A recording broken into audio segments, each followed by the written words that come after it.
নবনির্মিত নবসাজে সজ্জিত এই ক্রীড়াঙ্গনে, এই উদ্যানে সবার যে উৎসাহ দেখতেই পাচ্ছেন, সেই উৎসাহ এখানকার এলাকার মানুষের সহযোগিতাতেই এটা সম্ভব হয়েছে।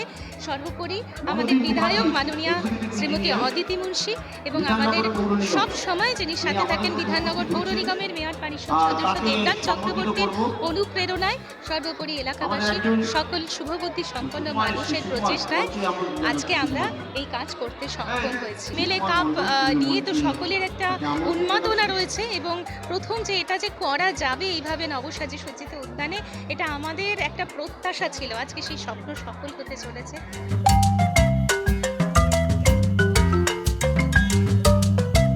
Riya report, S news.